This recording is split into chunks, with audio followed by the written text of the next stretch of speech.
If you think the world feels sorry for you, you've already lost. Out here, weakness smells like blood. Nobody cares about your drama. Your ex doesn't care, your boss doesn't care, and the world cares even less. Either you act or you rot complaining.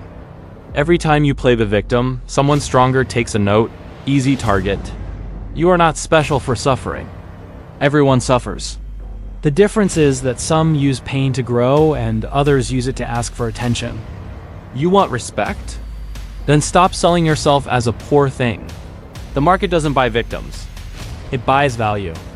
Every time you let out an "it's not my fault," you are throwing another shovelful of dirt onto the grave of your own life. I know what you are thinking. You don't know what I've been through. You don't know the pain I carry.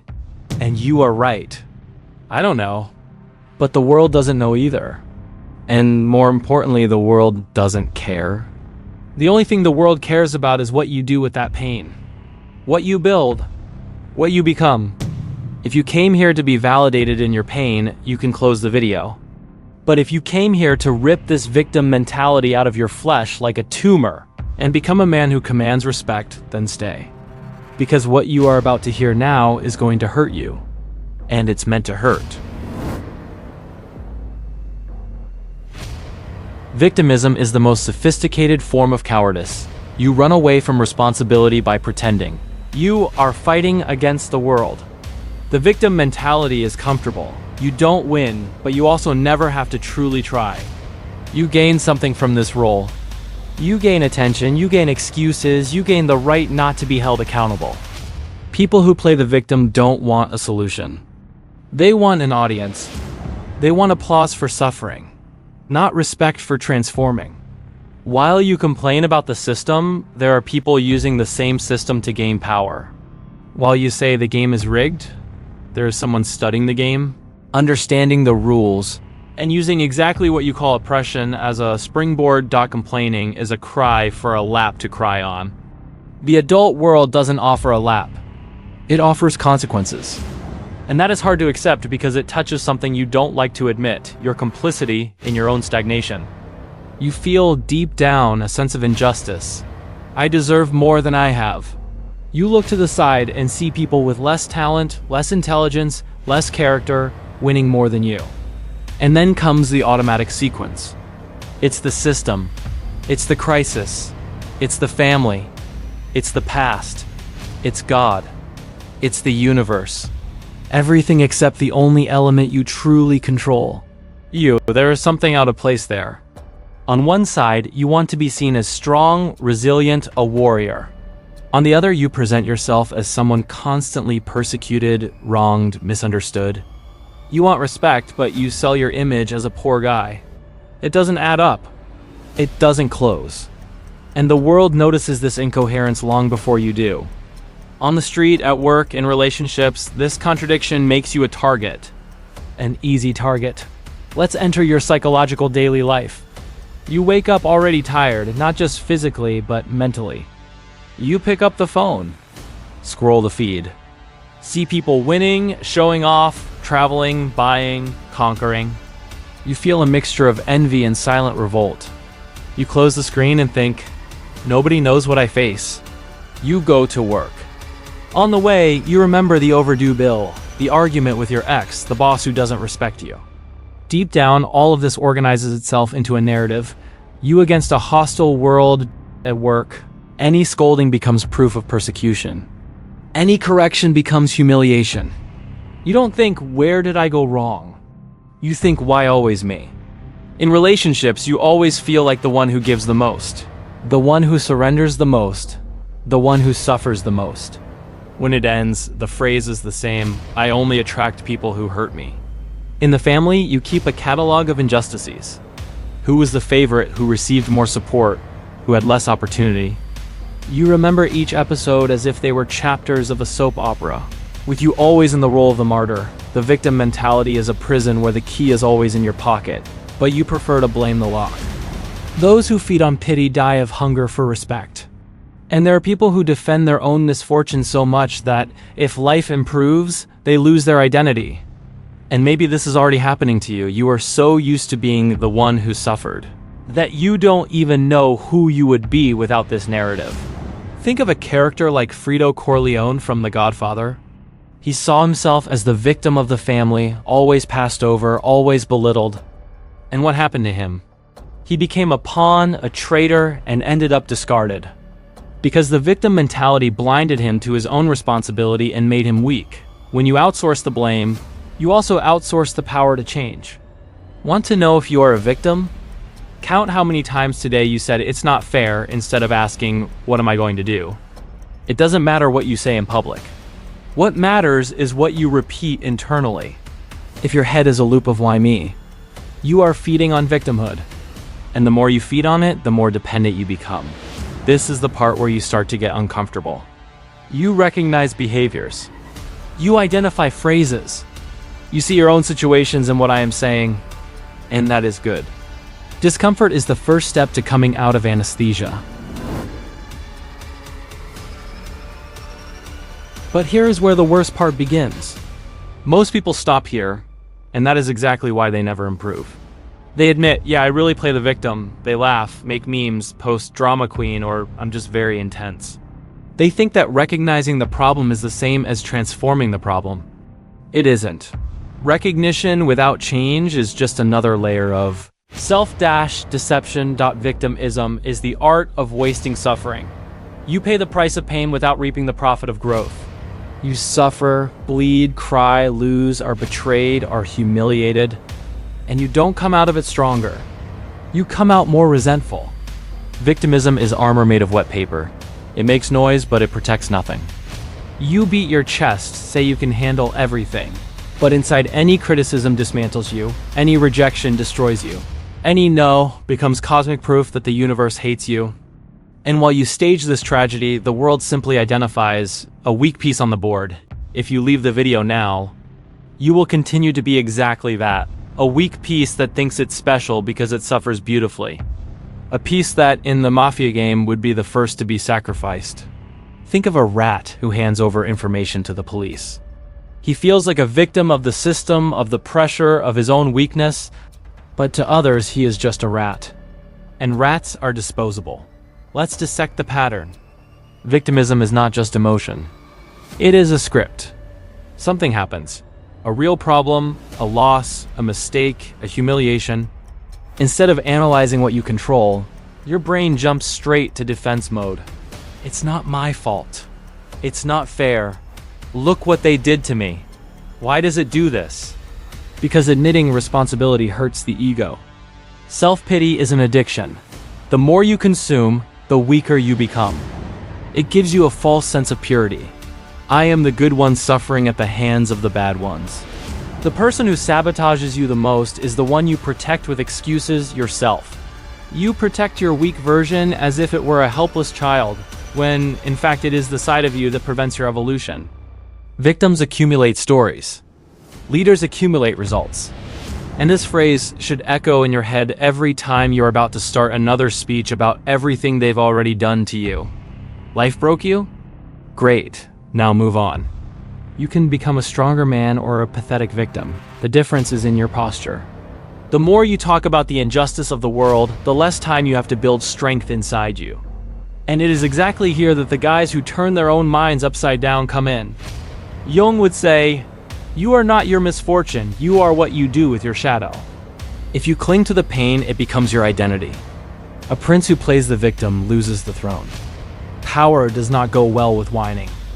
Nietzsche saw victimism as resentment disguised as morality, an elegant way to hide envy. Showing your dramas to everyone is violating the law of mystery. You lose power the minute you expose yourself too much. Thinking like a victim is comfortable, but expensive. You pay with respect. You pay with opportunities. You pay with authority. The guy who complains about the system doesn't realize that there is always someone with a story just as heavy as his, using that same system to go up, not to justify themselves. Think of Al Capone, a man who came from nothing, from a family of immigrants, faced poverty, violence, discrimination. He could have played the victim, blamed society, blamed prohibition. But he didn't do it. We are not here to exalt his crimes, but to analyze his mentality. He used the brutal reality as a springboard, not as an excuse. He didn't ask for pity. He imposed his will. Let's talk without anesthesia. You are not ignored by chance. You are ignored because you present yourself as someone fragile and always wronged. You don't change because your mind got addicted to the weak version of you. The one that always has an external reason for everything that goes wrong. People who play the victim don't want a solution. They want an audience. They want to hear poor thing. You are strong for enduring it. No one understands what you go through. The victimizer doesn't want to be free. He wants to be taken care of. Being taken care of feels good. Being free is heavy. Your trauma is not a blank check for you to stay small. The weak cry, nobody helps me. The strong think, nobody is going to help me. So I'm going to become dangerous. And here's the line that separates the two types of men. One uses suffering as an excuse, the other uses it as fuel. You may not be to blame for what happened, but you are 100% responsible for what you are going to do with it now. There is no narrative that saves you from this responsibility. Your pain is real, but it is not unique. Most people have already gone through something that could be used as a justification to never try anything again. What differentiates you is not what they did to you. It is what you build from that. Think of Vito Corleone at the beginning of his rise. He doesn't play the victim over the war that fell upon his family. He doesn't cry over his father's death. He acts. With calculating coldness, he assumes responsibility and becomes what he needs to be to protect what is his. He doesn't ask for pity. He demands respect. But there is a part that almost no one has the courage to admit. And what comes now explains why nothing changes until today. Victimism also gives power. Not the kind of power that builds empires, but the power that manipulates those who feel pity. Your sad story is a full plate for a manipulator. He offers you a lap, listens to you, gains your trust, and then uses you. Green would say, the victim is a gift for the manipulator. Easy to read, easy to control, easy to discard. You think you are gaining care, but behind it you are handing over control. You are becoming a puppet in the hands of those who know how to use others' weakness. In the underworld, a man who cries too much is a man who doesn't keep secrets, doesn't keep honor, doesn't keep himself. He is a potential informant, a weak link in the chain. Why does your brain hold so tightly to this victim role? Because it uses pain as a shield. If you are the one who suffered too much, then no one can hold you accountable. No one can demand more from you. Jungian psychology points out that when you fall in love with your own wound, you sabotage any healing that approaches. You start to refuse everything that would take you out of that place because, without the wound, you don't know what story to tell. And Jung, with his wisdom about the psyche, revealed that what you do not own in yourself, you project onto the world.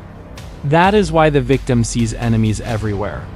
He cannot accept that part of the chaos comes from within, so he transforms everything into external injustice. In Jungian terms, the victim is devoured by his own shadow. He does not integrate it, he kneels before it. The shadow controls the game and he defends it. If Machiavelli were here, he would remind you that no one follows a leader who spends the day complaining about fate. A man who blames the weather, the scenario, the context is a man who should never govern anything. And what do you want to govern if you don't even govern your own reaction to pain? Machiavelli, with his calculating coldness, would have no mercy. A man who blames the weather, the scenario, the context is a disposable man in the game of power. Think of a Don who, after an attack, spent the time lamenting the loss instead of planning retaliation.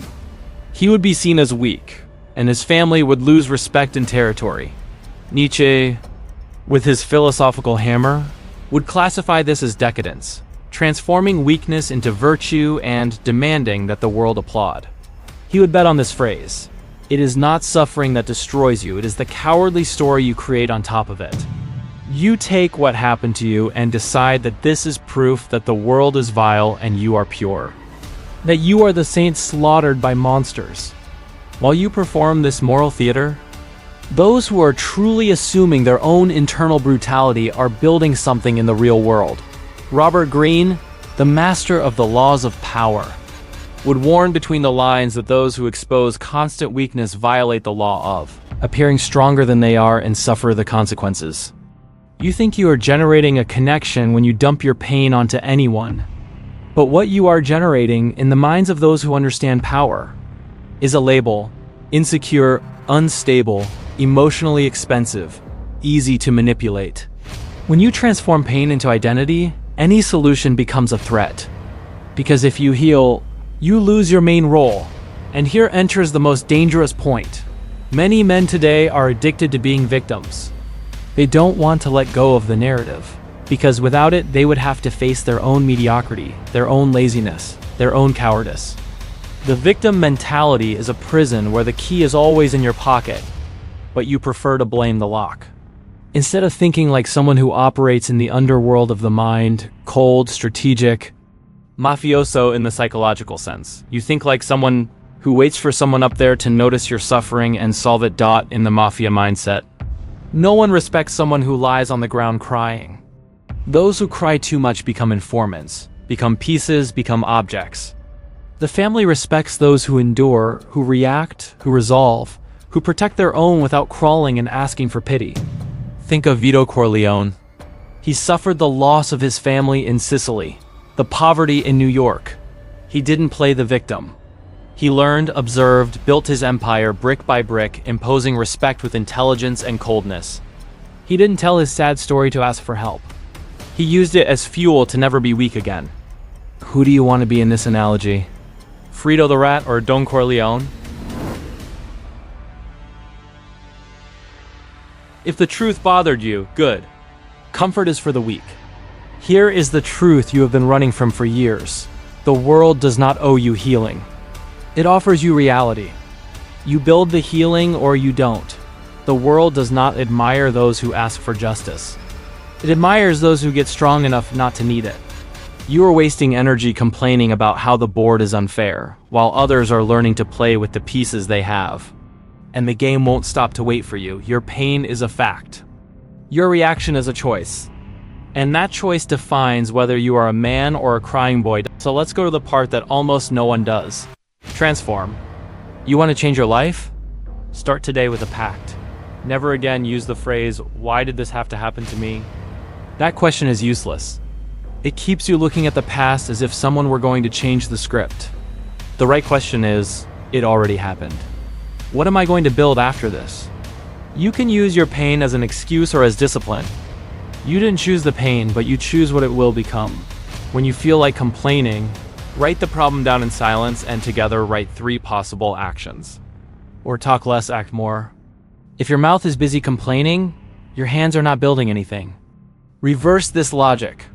You don't control what they did to you, but you control if it will define you or strengthen you. Instead of telling the story of the problem, start telling the story of the solution you are building. And many times, you don't even need to tell it. Let the result tell it for you. Want respect? Stop talking about your pain and start building results in silence. Transform every injustice into training. It's not, "Why me?" It's okay, how do I become more dangerous after this? Set a limit. From today on, you no longer describe yourself as poor thing, unlucky, wronged. That dies here. Reduce the volume of the complaint and increase the volume of responsibility. Respect comes in that proportion. Take your drama off social media and put your discipline on the calendar. Instead of looking for people to agree with your pain, look for references that challenge you to overcome it. Start today to build a life where, even if they tell your story, no one will see you as a victim. They will see a guy who went through heavy stuff but responded with double the weight. This is the mafia mindset applied to psychology. In the mafia, those who expose their weaknesses too much end up dead, imprisoned, or used. Those who keep a cool head, assume their own mistakes, and respond to blows with strategy rise. You don't need to live in crime to learn this logic. You just need to understand that, in the game of life, if you act like a victim, you are treated as a disposable piece. If you act like a protagonist, you are treated as a factor to be considered. Think of Tony Soprano. He had his demons, his weaknesses, but he hid them from the outside world. He didn't use them to ask for pity, but to understand his enemies and strengthen his position. He wasn't a saint, but he was a leader. And leaders do not play the victim, so the final question is simple. Have you been collecting traumas or collecting victories? You can't do both at the same time. Your pain can be your forge or your chain. What decides that is not the world? It's you. Decide, do you want consolation or do you want transformation? The two things together rarely go hand in hand. If you want consolation, you will find billions of people to cry with. If you want transformation, you will have to go through a period where no one understands, no one applauds, no one gives you pity. Only then comes respect. Start today to build a life where even if they tell your story, no one will see you as a victim. They will see someone who was beaten, bled, lost, was betrayed, was ignored, was humiliated, but refused to be defined by it. Either you kill the victim mentality inside you, or it kills you inside and hands you over to others. The world is not going to save you, it's not going to welcome you, it's not going to applaud you for suffering. But it is forced to respect those who take the hit, get up, and come back more dangerous. If you've made it this far, you're no longer a victim. You choose to fight. Type "I fight" in the comments and seal this pact with yourself. Subscribe to the channel to continue forging your mind and turn on the bell, so you don't miss the next reality hit. Click on the video that is appearing on the screen right now. One more reality shock to accelerate your transformation.